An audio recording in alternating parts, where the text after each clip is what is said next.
आज हम BA fourth semester के पेपर हिंदी ट्रांसलेशन की यूनिट 6 शुरू करने जा रहे हैं। जैसा कि आप सभी को पता है, हमारी वीडियो थ्योरी प्लस एमसीक्यू होती है। मैं आपको थ्योरी इस प्रकार से करवाऊंगा कि सारे एमसीक्यूज उसी थ्योरी में कवर हो जाएंगे और आपका एक भी एमसीक्यूज पेपर में नहीं छूटेगा, चाहे आपका पेपर थ्योरी का हो या एमसीक्यूज का। थ्योरी में भी आपके सारे क्वेश्चन यहीं से आने वाले हैं, तो वीडियो को एंड तक जरूर देखना। चैनल पर नए हैं तो चैनल को सब्सक्राइब कर लीजिए। पीडीएफ के लिए आप हमें टेलीग्राम पर मैसेज कर सकते हैं, जहाँ से आप पीडीएफ प्राप्त कर सकते हैं। आज हमें अनुवाद का पुनरीक्षण, मूल्यांकन एवं समीक्षा यूनिट 6 में पढ़ना है। यूनिट 6 में के अंतर्गत इसके अंतर्गत कौन कौन से टॉपिक पढ़ने हैं तो याद रखना, पुनरीक्षण, मूल्यांकन एवं समीक्षा पढ़ना है। तो चलिए बिना देरी के शुरू करते हैं। ये वीडियो ऑल यूनिवर्सिटी के स्टूडेंट के लिए है। सबसे पहले प्रस्तावना देखते हैं। आप यहाँ से 100% स्कोर करेंगे, ये मेरा आपसे वादा है। प्रस्तावना: किसी एक भाषा में अभिव्यक्त भावों, विचारों एवं अनुभूतियों का दूसरी भाषा में समनिकट अभिव्यक्ति के रूप में सहज प्रस्तुतिकरण ही अनुवाद कहलाता है। याद रखना, जब किसी पाठ का अनुवाद किया जाता है तब यह आवश्यक हो जाता है कि उसकी गुणवत्ता की जांच भी की जाए। यदि अनुवाद में अर्थगत त्रुटि, भाषा की अस्वाभाविकता, व्याकरण दोष अथवा शैलीगत कमजोर रह जाए तो पाठक मूल आशय को ठीक प्रकार से ग्रहण नहीं कर पाता है। क्या होगा, जब आप किसी एक सब्जेक्ट को दूसरे सब्जेक्ट में अनुवाद करते हैं तो उसमें कोई अर्थगत त्रुटि, भाषा की अस्वाभाविकता या व्याकरण दोष ना हो, ये भी आवश्यक हो जाता है। इसी के लिए हम कुछ उपाय अपनाते हैं। इसी कारण अनुवाद अध्ययन में पुनरीक्षण, मूल्यांकन, समीक्षा को अत्यंत महत्वपूर्ण माना गया है। पुनरीक्षण अनुवाद की शुद्धता सुनिश्चित करता है। तो यहाँ से देखते हैं क्या करता है। पुनरीक्षण अनुवाद की शुद्धता सुनिश्चित करता है। मूल्यांकन उसकी गुणवत्ता को परखता है तथा समीक्षा उसके गुण दोषों का विश्लेषण करता है। आधुनिक अनुवाद विज्ञान में 3 प्रक्रियाएं अनुवाद को प्रभावी और उपयोगी बनाने के लिए आवश्यक मानी जाती हैं। यहाँ से एक एमसीक्यूज भी आप थोड़ा देख लीजिए, पेपर में पूछा गया है। अनुवाद में गुणवत्ता की जांच किसके माध्यम से की जाती है? तो इसका हमारा सही आंसर हो जाएगा पुनरीक्षण, मूल्यांकन और समीक्षा। इन तीनों के माध्यम से ही अनुवाद की गुणवत्ता की जांच की जाती है, याद रखना। अब देखिए पुनरीक्षण देखते हैं। सबसे पहले पुनरीक्षण, मूल्यांकन और समीक्षा में तीनों के बारे में पढ़ना है, लेकिन सबसे पहले हम देखते हैं पुनरीक्षण, इसका अर्थ, स्वरूप एवं इसकी आवश्यकता क्या है। तो पुनरीक्षण को अंग्रेजी में वेटिंग कहते हैं। याद रखना, कभी कभी पूछ लिया जाता है पुनरीक्षण का अंग्रेजी शब्द क्या है, यह वेटिंग का हिंदी पर्याय क्या है। तो पुनरीक्षण को वेटिंग कहते हैं। पुनरीक्षण का समान अर्थ है किसी कार्य की दोबारा जांच करना। पुनरीक्षण का क्या अर्थ है? किसी भी कार्य की दोबारा से जांच कर लेना पुनरीक्षण का अर्थ है। अनुवाद के क्षेत्र में पुनरीक्षण का आशय अनुदित सामग्री की सावधानी पूर्वक जांच, संशोधन तथा परिष्कार से है। तो अनुवाद के क्षेत्र में पुनरीक्षण का आशय कैसे है? उस सामग्री को जिसको हमने अनुवाद किया उसकी सावधानी पूर्वक जांच से, उस पर संशोधन और उसके परिष्कार से है। जब अनुवादक किसी पाठ का अनुवाद कर लेता है तब उसके बाद यह आवश्यक होता है कि उसे अनुवाद की पुनः जांच की जाए। इस जांच में देखा जाता है कि अनुदित पाठ मूल पाठ के अनुरूप है या नहीं, भाषा सहज है या नहीं, व्याकरणिक शुद्धता बनी हुई है या नहीं, तथा पारिभाषिक शब्दों का उचित प्रयोग हुआ है या नहीं। ये अनुवाद की पुनः जांच में देखा जाता है, अर्थात अनुवाद के पुनरीक्षण में देखा जाता है। अब यहाँ से देखिए एमसीक्यू जो पूछा जाता है, डॉक्टर नागेंद्र के अनुसार पुनरीक्षण अनुवाद की जांच और परिष्कार की प्रक्रिया है। तो एमसीक्यू में कैसे पूछा जाएगा? पुनरीक्षण अनुवाद की जांच और परिष्कार की प्रक्रिया है, ये कथन किसका है? तो ये कथन डॉक्टर नागेंद्र का है। थ्योरी में आपसे पूछा जाएगा डॉक्टर नागेंद्र के अनुसार पुनरीक्षण क्या है? तो याद रखना, पुनरीक्षण अनुवाद की जांच और परिष्कार की प्रक्रिया है जो अनुवाद को अधिक प्रभावपूर्ण और त्रुटि रहित बनाती है। आगे देखिए, पुनरीक्षण संबंध में मुख्य रूप से 3 बातें कही जा सकती है: जांच, सम्यक प्रस्तुति या प्रसिद्धि। याद रखना, ये एमसीक्यू जब इससे कैसे पूछे जाते हैं वो भी अपन आगे देखेंगे। पुनरीक्षण की आवश्यकता इसलिए होती है क्योंकि अनुवाद करते समय अनेक प्रकार की त्रुटियां हो सकती हैं। जैसे कुछ त्रुटियों के नाम दिए हैं: अर्थ संबंधी त्रुटि, व्याकरण संबंधी त्रुटि, अर्थात हम अर्थ में उसकी त्रुटि कर दें, उसकी व्याकरण में ग्रामर में त्रुटि कर दें, उसकी वर्तनी में त्रुटि कर दें, शैलीगत त्रुटियां, सांस्कृतिक संदर्भों की त्रुटियां और पारिभाषिक शब्दों के गलत प्रयोग की त्रुटियां। इस प्रकार की त्रुटियां होती है। यदि इन त्रुटियों को समय रहते ठीक न किया जाए तो अनुवाद की गुणवत्ता प्रभावित हो जाती है। अब देखिए, यहाँ से जो एमसीक्यूज पेपर में बार बार रिपीट हुए हैं उनको देखते हैं। थ्योरी अच्छे से पढ़ना, थ्योरी से आपके सारे एमसीक्यूज कवर होंगे। एमसीक्यूज बहुत सारा लाते हैं, थ्योरी एक बार पढ़ लेंगे, पढ़ने के बाद आप सारे एमसीक्यूज कर सकते हैं। कुछ पॉइंट होते हैं जिनको आपको याद करना होता है। जैसे वेटिंग का हिंदी रूप क्या है? तो वेटरिंग का हिंदी रूप पुनरीक्षण है, इसका सही आंसर हो जाएगा। अगला प्रश्न दिया हुआ है, पुनरीक्षण का मुख्य उद्देश्य क्या है? तो त्रुटियों की जांच और उस पर सुधार करना पुनरीक्षण का मुख्य उद्देश्य है। अगला प्रश्न है, पुनरीक्षण को अनुवाद की जांच और परिष्कार की प्रक्रिया किसने कहा है? तो अभी मैंने आपसे कहा था ये पूछ लिया जाता है, तो ये नागेंद्र ने कहा है, याद रखना। अगला प्रश्न दिया हुआ है, पुनरीक्षण में कौन सी त्रुटि देखी जाती है? तो व्याकरण संबंधी त्रुटि, शैलीगत त्रुटि और अर्थ संबंधी त्रुटि, ये तीनों ही त्रुटि पुनरीक्षण में देखी जाती हैं। इस प्रकार से यहाँ एमसीक्यू आपके पूछ ली जाती हैं। अब बात आती है पुनरीक्षण की प्रक्रिया। पुनरीक्षण को हम कैसे कैसे जांचते हैं? तो अनुवाद के पुनरीक्षण की प्रक्रिया मुख्य रूप से 3 चरणों में संपन्न होती है। द्विभाषिक पुनरीक्षण, इसके 3 चरण हैं। द्विभाषिक पुनरीक्षण, एक भाषिक पुनरीक्षण और एक अंतिम पुनरीक्षण। तो पहला द्विभाषिक पुनरीक्षण, इसे इंग्लिश में क्या कहते हैं? बाइलिंगुअल रिवीजन कहते हैं। याद कर लेना, पूछ लिया जाता है कि बाइलिंगुअल रिवीजन का हिंदी पर्याय क्या है? तो द्विभाषिक पुनरीक्षण है बाइलिंगुअल रिवीजन का हिंदी पर्याय। इसके पहले चरण में अनुवादक या पुनरीक्षक स्रोत भाषा के मूल पाठ और लक्ष्य भाषा के अनुदित पाठ अर्थात ट्रांसलेट पाठ का आमने सामने रखकर मिलान करता है। इसमें यह जांचा जाता है कि मूल भाव या अर्थ कहीं छूट तो नहीं गया है और किया गया अनुवाद पूरी तरह से सटीक है या नहीं। ये थ्योरी में बहुत बार पूछा गया है, द्विभाषिक पुनरीक्षण में क्या होता है? तो याद रखना, द्विभाषिक पुनरीक्षण का पहला चरण है। इसमें अनुवादक या पुनरीक्षक स्रोत भाषा के मूल पाठ और लक्ष्य भाषा के अनुदित पाठ को आमने सामने रखकर यह जांच करता है कि मूल भाव या अर्थ कहीं छूट तो नहीं गया और किया गया अनुवाद पूरी तरह से सटीक है या नहीं। यह द्विभाषिक पुनरीक्षण बाइलिंगुअल रिवीजन में होता है। फिर दूसरा है जिसे हम कहते हैं एक भाषिक पुनरीक्षण, जिसे इंग्लिश में मोनोलिंगुअल रिवीजन कहते हैं। मोनोलिंगुअल रिवीजन का हिंदी पर्याय एक भाषिक पुनरीक्षण है, याद रखना। इस चरण में स्रोत पाठ को अलग रखकर केवल अनुदित पाठ यानी ट्रांसलेट पाठ को एक स्वतंत्र रचना की तरह पढ़ा जाता है। इसका उद्देश्य यह देखना होता है कि लक्ष्य भाषा की प्रकृति और संस्कृति के अनुसार वाक्य विन्यास सहज, स्वाभाविक और प्रभावपूर्ण है या नहीं। फिर तीसरा आता है अंतिम पठन या प्रूफ पठन, इसे फाइनल प्रूफ रीडिंग कहते हैं, याद रखना। यह अनुवाद पुनरीक्षण का अंतिम चरण है। पूछ लिया जाता है पुनरीक्षण के कितने चरण है? तो पुनरीक्षण के 3 चरण है। पुनरीक्षण का अंतिम चरण क्या है? तो पुनरीक्षण का अंतिम चरण अंतिम पठन या प्रूफ पठन है, जिसे इंग्लिश में फाइनल प्रूफ रीडिंग कहते हैं। ये एमसीक्यूज में ही पूछा जाता है। इसमें क्या क्या होता है? तो वर्तनी, विराम चिन्ह और टंकन से जुड़ी व्याकरणिक अशुद्धियों को पूरी तरह से दूर किया जाता है ताकि अंतिम पाठ पूर्ण रूप से त्रुटिहीन हो। पुनरीक्षण की प्रक्रिया संपन्न करने वाली व्यक्ति पुनरीक्षक कहलाता है। तो याद रखना, पुनरीक्षण की प्रक्रिया जो संपन्न करता है वह व्यक्ति क्या कहलाता है? पुनरीक्षक कहलाता है। एमसीक्यूज में कई बार पूछा गया है। पुनरीक्षण का उद्देश्य केवल त्रुटि निकालना नहीं होता बल्कि अनुवाद को अधिक प्रभावी, पाठनीय तथा उपयोगी बनाना होता है। आगे देखिए यहाँ से एमसीक्यूज कैसे पूछे गए हैं। पुनरीक्षण का पहला चरण कौन सा है? तो मैंने आपको बताया था पुनरीक्षण का पहला चरण है वह द्विभाषिक पुनरीक्षण है, याद रखना। अगला प्रश्न दिया हुआ है, फाइनल प्रूफ रीडिंग का मुख्य उद्देश्य क्या है? तो जो अंतिम चरण था फाइनल प्रूफ रीडिंग, इसका मुख्य उद्देश्य क्या है? तो वर्तनी एवं टंकण त्रुटियां को दूर करना फाइनल प्रूफ रीडिंग का मुख्य उद्देश्य है। फाइनल प्रूफ रीडिंग का हिंदी पर्याय क्या है? आप हमें कमेंट में जरूर बताएं। अब आगे देखिए दिया हुआ है, पुनरीक्षण की प्रक्रिया संपन्न करने वाले व्यक्ति क्या कहलाता है? पुनरीक्षक कहलाता है। वेरी वेरी इंपॉर्टेंट है, पेपर में ये कई बार रिपीट हुआ है, इसे याद करके जरूर जाना। आपको याद हो ही गया होगा, याद करने की कोई जरूरत नहीं, यहीं से पढ़ के आपको सारा याद हो जाएगा।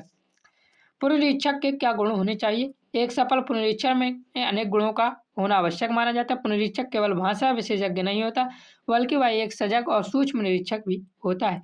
एक अच्छे पुनरीक्षक के निम्न गुण होने चाहिए, जैसे स्रोत भाषा और लक्ष्य भाषा का अच्छा ज्ञान होना चाहिए, व्याकरण तथा वाक्य संरचना की समझ होनी चाहिए, विषय का पर्याप्त ज्ञान होना चाहिए, सांस्कृतिक संदर्भों की पहचान होनी चाहिए, निष्पक्ष दृष्टिकोण होना चाहिए और सूक्ष्म निरीक्षण क्षमता होनी चाहिए। ये देखिए, ये क्वेश्चन बार बार पूछा गया है कि पुनरीक्षक की दृष्टि किसके समान होती है? तो याद रखना, पुनरीक्षक की दृष्टि गिद्ध के समान होती है, अर्थात सूक्ष्म से सूक्ष्म त्रुटि को भी पहचान सके। तो याद रखना, ये बार बार पूछेगा पुनरीक्षक की दृष्टि किसके समान होती है? तो गिद्ध के समान होती है। अगला यहाँ से देखिए एमसीक्यू कैसे पूछा गया है, एक अच्छे पुनरीक्षक में कौन कौन से गुण आवश्यक है? तो सूक्ष्म निरीक्षण क्षमता होनी चाहिए, भाषा का ज्ञान और निष्पक्ष दृष्टिकोण, ये तीनों ही एक अच्छे पुनरीक्षक के गुण हैं। अगला प्रश्न है हमारा, पुनरीक्षक की दृष्टि किसके समान मानी गई? तो पुनरीक्षक की दृष्टि गिद्ध के समान मानी गई। थ्योरी को अच्छे से पढ़ना, आपके सारे एमसीक्यू इस प्रकार से कवर हो जाएंगे कि आपको पता भी नहीं चलेगा और सारा आपके माइंड में मैं इस प्रकार से पढ़ा दूंगा। संशोधन के प्रकार, अब पुनरीक्षण में जब बात आती है तो अब संशोधन भी होगा पुनरीक्षण करने के बाद। तो पुनरीक्षण करने के बाद संशोधन के प्रकार देखेंगे। तो पुनरीक्षण के दौरान किए जाने वाले संशोधन कई प्रकार के होते हैं। समानता इन्हें 3 भागों में विभाजित किया जाता है। तो संशोधन के प्रकार को सामान्यतः 3 भागों में विभाजित किया गया है। भाषीय संशोधन, संकल्पनात्मक संशोधन और शैलीगत संशोधन। इनके नाम याद रखना कौन कौन से? भाषीय संशोधन, संकल्पनात्मक संशोधन, शैलीगत संशोधन। अब देखिए इन तीनों संशोधन को थोड़ा थोड़ा देखते हैं। भाषीय संशोधन में व्याकरण, वर्तनी, वाक्य विन्यास तथा भाषा की शुद्धता को सुधारा जाता है। तो क्या सुधारा जाता है भाषीय संशोधन में? व्याकरण, वर्तनी, वाक्य विन्यास तथा भाषा की शुद्धता को सुधारा जाता है। इसी प्रकार संकल्पनात्मक संशोधन में अर्थ या विचारों की स्पष्टता पर ध्यान दिया जाता है। इसमें अस्पष्ट संकल्पना, आंशिक संकल्पना तथा मूल संकल्पना का परीक्षण किया जाता है। और अभी इसी प्रकार शैलीगत संशोधन में भाषा को अधिक प्रभावी, प्रभावपूर्ण और आकर्षक बनाया जाता है। यहाँ से देखिए एमसीक्यूज में पूछ भी लिए जाते हैं, यहाँ से एमसीक्यूज कई बार रिपीट हुए हैं। संशोधन के कितने प्रमुख प्रकार बताए गए हैं? तो प्रमुख प्रकार कौन कौन से हैं? 3 प्रकार बताए गए हैं। कौन कौन से हैं नाम कमेंट में जरूर बताएं ताकि आपको पेपर के टाइम याद बना रहे। अगला प्रश्न है हमारा, शैली को अधिक प्रभावी बनाने वाला संशोधन कौन सा है? तो शैली को अधिक प्रभावी बनाने वाला संशोधन, आखिरी संशोधन जिसे शैलीगत संशोधन कहते हैं, वही है। तो ये याद रखना। अगला प्रश्न है हमारा, अर्थ और विचारों की स्पष्टता किस संशोधन में देखी जाती है? तो मैंने आपको ऊपर बताया था अर्थ और विचारों की स्पष्टता संकल्पनात्मक संशोधन में देखी जाती है। अगला लास्ट एमसीक्यू जो यहाँ से रिपीट हुआ है वह है, अर्थ और विचारों की स्पष्टता किस संशोधन में देखी जाती है? तो अर्थ और विचारों की स्पष्टता संकल्पनात्मक संशोधन में देखी जाती है, याद रखना। आप केवल थ्योरी कर लेंगे, आपके सारे एमसीक्यू कवर होंगे, इसलिए थ्योरी अच्छे से जरूर करते जाएं। भाषा के प्रकार, भाषा केवल सूचना देने का माध्यम नहीं बल्कि भाव, विचार, आदेश, प्रेरणा तथा सांस्कृतिक चेतना की अभिव्यक्ति का साधन भी है। कार्ल वूलर ने भाषा के 3 प्रकार बताए, याद रखना। कार्ल वूलर ने भाषा के कितने प्रकार बताए हैं? तो 3 प्रकार बताए हैं। अभिव्यक्ति परक प्रकार, उद्दीपन परक प्रकार, सूचनात्मक परक प्रकार। तीनों के नाम याद भी रखना। और इसी प्रकार सी के ऑर्डर ने भाषा के 6 प्रकार बताए हैं। तो देखिए प्रश्न में पूछा गया भाषा के 3 प्रकार किसने बताए हैं? तो भाषा के 3 किसने बताया? कार्ल वूलर ने बताए हैं, वूलर ने बताए हैं, याद रखना। अगला प्रश्न है, सी के ऑक्डेन ने भाषा के कितने प्रकार बताए? तो 6 प्रकार बताए हैं। अगला प्रश्न दिया हुआ है, अर्थ के संदर्भगत पक्ष को किसने अधिक महत्व दिया है? ये थोड़ा सा याद कर लेना। अर्थ के संदर्भगत पक्ष को सबसे अधिक महत्व किसने दिया? तो क्लीन ने दिया है। ये आपकी थ्योरी में नहीं है, अलग से एमसीक्यू है, ये पेपर में रिपीट हुए इसलिए मैंने लिया हुआ है। अब देखिए अनुवाद, मूल्यांकन, स्वरूप और महत्व। पुनरीक्षण खत्म हुआ, यहाँ से मूल्यांकन की शुरुआत होती है। अनुवाद मूल्यांकन को इंग्लिश में ट्रांसलेशन क्वालिटी असेसमेंट कहते हैं। तो ट्रांसलेशन क्वालिटी असेसमेंट का हिंदी पर्याय क्या है? अनुवाद मूल्यांकन है, याद रखना, पेपर में कई बार ये रिपीट हुआ है। यह वह प्रक्रिया है जिसके माध्यम से अनुवाद की गुणवत्ता का परीक्षण किया जाता है। आधुनिक युग में मूल्यांकन के 2 निकाय 1960 ईस्वी में विकसित हुए थे। तो मूल्यांकन के 2 निकाय कब विकसित हुए थे? तो याद रखना 1960 ईस्वी में विकसित हुए थे। ये पेपर में बार बार पूछा गया कब विकसित हुए मूल्यांकन के निकाय। किसी वस्तु की उपयोगिता, गुण, महत्व आदि का जो अंकन किया जाता है उसे मूल्यांकन कहा जाता है।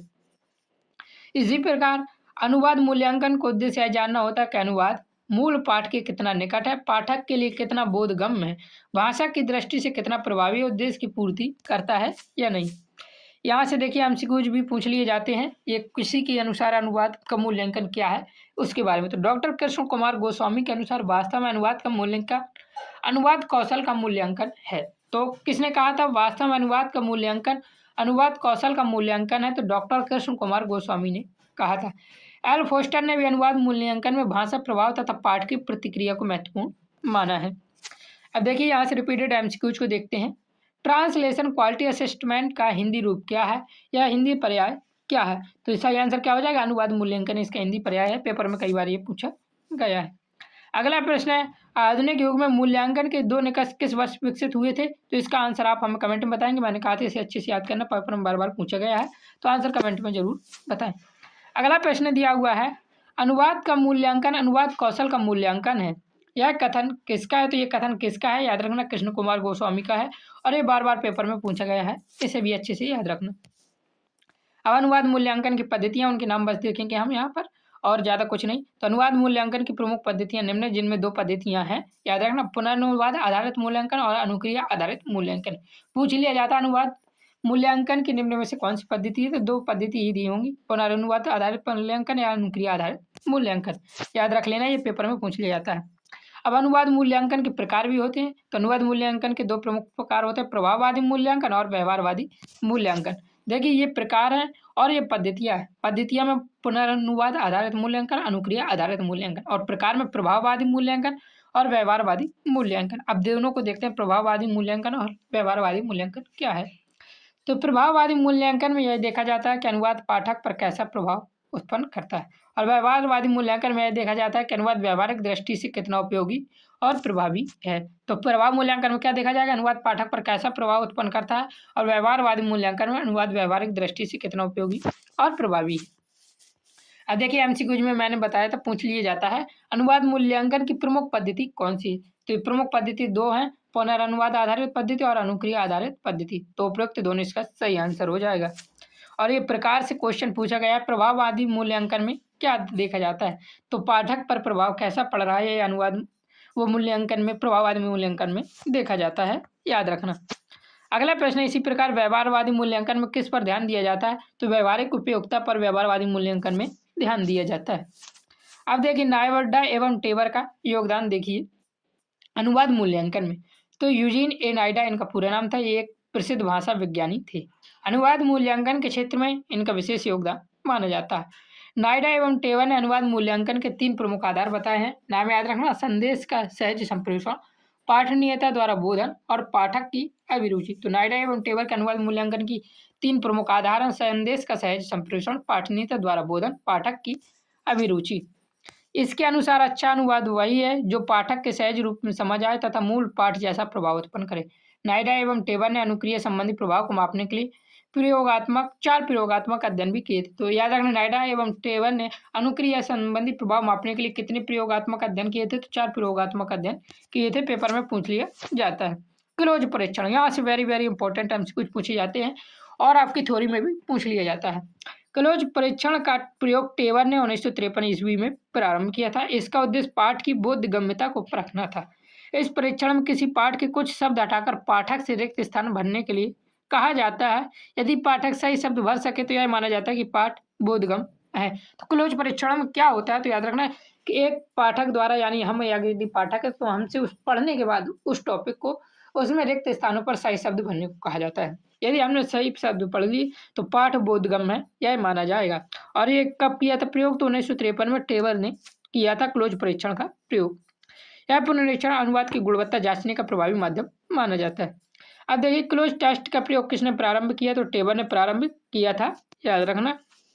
और क्लोज टेस्ट का कब प्रारंभ किया था? तो इसका भी सही आंसर आप हमें कमेंट में जरूर बताएंगे, क्योंकि मैंने आपको ये थ्योरी में अच्छे से बताया हुआ है। क्लोज परीक्षण का उद्देश्य क्या है? तो क्लोज परीक्षण का उद्देश्य बोधगम्यता की जांच करना क्लोज परीक्षण का उद्देश्य है। अब देखिए अनुवाद समीक्षा। अब हमारा क्या हो गया? पुनरीक्षण हो गया और हमने उसी प्रकार से मूल्यांकन किया। अब बात आती है समीक्षा की। तो अनुवाद समीक्षा का अर्थ मूल पाठ की तुलना में अनुदित पाठ के गुण दोषों का विवेचन करना है। मूल भाषा पाठ की तुलना में अनुदित पाठ के गुण दोषों की विवेचना ही अनुवाद समीक्षा कहलाता है, याद रखना। अंग्रेजी में समीक्षा के लिए रिव्यू तथा क्रिटिसिज्म दोनों शब्द प्रयुक्त किए जाते हैं और ये इनसे क्वेश्चन में एमसीक्यूज भी पूछ लिया है। किसी नई पुस्तक का परिचय देने की क्रिया के लिए रिव्यू शब्द सर्वाधिक उपयोग माना जाता है। तो समीक्षा के लिए 2 शब्द प्रयोग किए जाते हैं, रिव्यू तथा क्रिटिसिज्म। लेकिन नई पुस्तक का परिचय देने के लिए रिव्यू शब्द सर्वाधिक उपयुक्त माना जाता है, ये याद रखना। आगे दिया हुआ है अनुवाद समीक्षा के माध्यम से यह देखा जाता है कि अनुवाद कितना सटीक है, भाषा कितनी प्रभावी है, शैली कितनी उपयुक्त है, पाठक पर उस पर क्या प्रभाव पड़ता है। अनुवाद समीक्षा के 3 प्रमुख प्रकार माने जाते हैं, तुलनात्मक समीक्षा, वर्णनात्मक समीक्षा और व्यवहारात्मक समीक्षा। इन्हें याद रखना। अनुवाद समीक्षा का अर्थ क्या है? तो हमें अनुवाद समीक्षा का अर्थ है गुण दोषों का विवेचन करना, अनुवाद समीक्षा का अर्थ है। इसी प्रकार अंग्रेजी में समीक्षा के लिए कौन से शब्द प्रयोग किए जाते हैं? तो रिव्यू और क्रिटिसिज्म अंग्रेजी में समीक्षा के लिए शब्द प्रयोग किए जाते हैं। अगला प्रश्न है इस प्रकार, नई पुस्तक के परिचय के लिए कौन सा शब्द उपयुक्त है? तो रिव्यू शब्द उपयुक्त है, सबसे उपयुक्त ये माना जाता है। आलोचना, अर्थ और महत्व। तो आलोचना भी अब देख लेते हैं। जब हमने पुनरीक्षण पढ़ा, उसका मतलब मूल्यांकन किया, समीक्षा किया, तो अब आलोचना भी थोड़ी सी देख लेते हैं। आलोचना शब्द लुच धातु से बना है, जिसका अर्थ देखना या परखना होता है। आलोचना का उद्देश्य किसी रचना या अनुवाद के गुण दोषों के विवेचन करना है। स्वस्थ आलोचना अनुवाद को अधिक प्रभावशाली बनाने में सहायक होते हैं। केशव रायन ने आलोचना और अनुवाद के महत्व पर विशेष बल दिया है, याद रखना। तथ्यपरक पाठ, तथ्यपरक पाठ के लिए अंग्रेजी शब्द फैक्चुअल टेक्स्ट प्रयुक्त किया जाता है, ये याद रखना है। ऐसे पाठों में भावनात्मक की अपेक्षा तथ्य और सूचना को अधिक महत्व दिया जाता है। वैज्ञानिक, प्रशासनिक, तकनीकी तथा विधिक अनुवाद में तथ्यपरक पाठों का अधिक प्रयोग है। यहाँ पे थोड़ा ये कि याद रख लेना, रॉबर्ट एडम्स के अनुसार अब अनुवाद जैसे ज्ञान क्षेत्र को साहित्यिक सामग्री तक सीमित नहीं रखा जा सकता। ये किसने कहा था? तो रॉबर्ट एडम्स ने कहा था कि अब अनुवाद को ज्ञान क्षेत्र को साहित्य सामग्री तक सीमित नहीं रखा जा सकता, इसे विज्ञान के क्षेत्र पर भी आगे बढ़ाया जा सकता है। तो तथ्यपरक पाठ के लिए अंग्रेजी शब्द क्या है? तो इसका हमारा सही आंसर क्या हो जाएगा? तथ्यपरक पाठ के लिए अंग्रेजी शब्द है फैक्चुअल टेक्स्ट, याद रखना। अगला प्रश्न इसी प्रकार है हमारा, तथ्यपरक पाठों में किसे अधिक महत्व दिया जाता है? तो तथ्यपरक पाठों में तथ्य और सूचना को अधिक महत्व दिया जाता है। निष्कर्ष देखते हैं और आपकी इस प्रकार यूनिट जो 6 है, यूनिट 6 समाप्त होगी और यूनिट 7 और यूनिट 8 भी हम जल्दी ही कंप्लीट करवा देंगे। अनुवाद का पुनरीक्षण, मूल्यांकन तथा समीक्षा अनुवाद प्रक्रिया के अत्यंत महत्वपूर्ण है। इनके माध्यम से अनुवाद को शुद्ध, प्रभावी, बोधगम्य तथा उद्देश्यपूर्ण बनाया जाता है। पुनरीक्षण अनुवाद की त्रुटियों को दूर करता है, मूल्यांकन उसकी गुणवत्ता का परीक्षण करता है तथा समीक्षा उसके गुण दोषों का विश्लेषण करता है। तो इस प्रकार मैंने आपकी यूनिट 6 कंप्लीट करवा दी। यूनिट 6 से रिलेटेड एक भी एमसीक्यू आपका पेपर में मिस नहीं होगा, एक भी थ्योरी का क्वेश्चन आपको मिस नहीं होगा। आप 100% स्कोर यहीं से करेंगे। चैनल पर नया सब्सक्राइब कर लीजिए। पीडीएफ के लिए टेलीग्राम पर मैसेज करें, फ्री के लिए मैसेज बिल्कुल भी ना करें टेलीग्राम पर, पीडीएफ पेड है अर्थात पैसों में आपको मिलेंगे। तो चैनल को सब्सक्राइब जरूर कर लीजिए। जय हिंद, जय भारत, राधे राधे।